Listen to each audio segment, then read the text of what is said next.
Magandang hapon mga kasama, mga kaibigan. Muli akong nagawi dito sa Manila, mga kasama. Dito ako ngayon sa Paco, Manila. Ito ang lumang tahanan ni dating President Jose P. Laurel. Yan. Ito yung kanyang tahanan, mga kasama. Yan. Kaya may doon, no, yung mga historical nakadikit doon. Ito mga kasama. Dito ko lang sa labas kinunan, mga kasama, kasi sarado ang pinto. Yan. Nandun ang bandera, mga kasama. Yan. Ito yung view sa labas. Yan. Talaga mga old pa na klase ng bahay siya. Yan. Tapos lalakad ako diyan sa may gilid. May babasahin ako ron.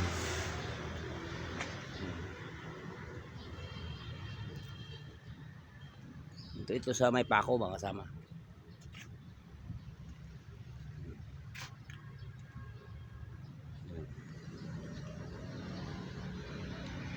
Siya. Jose P. Laurel Memorial Foundation Incorporated, 1960. Residence of Jose P. Laurel,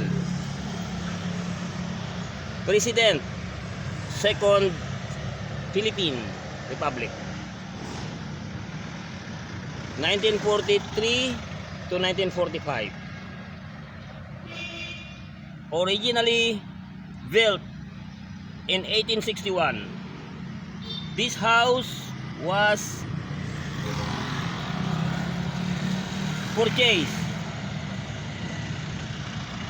in 1926 by Jose P. Laurel.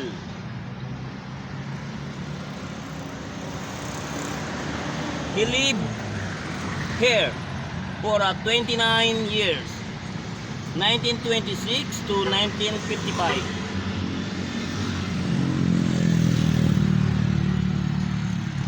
With his wife, Paciencia Hidalgo, and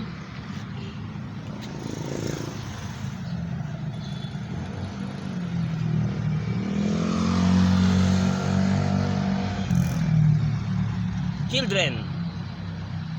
This property was inherited by his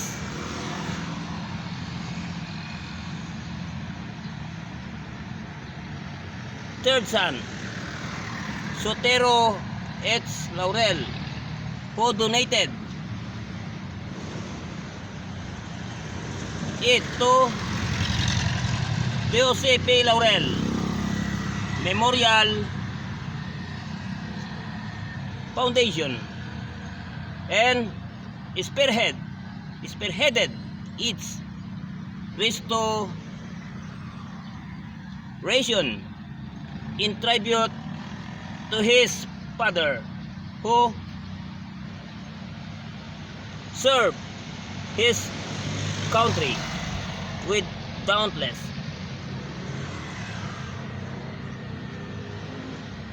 courage, unwavering conviction, and selfless dedication.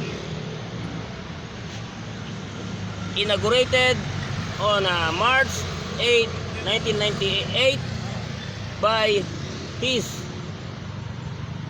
Excellency President Fidel V. Ramos. On the eve of the 107th birth anniversary of Jose P. Laurel, and on the occasion of the Philippine Centennial, 1898 to 1998. Dito may Tagalog din, mga kasama, pero ito na lang, titingnan na lang natin ganyan. Yan. Yan.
Salamat sa panonood mga kasama at magandang hapon sa inyong lahat.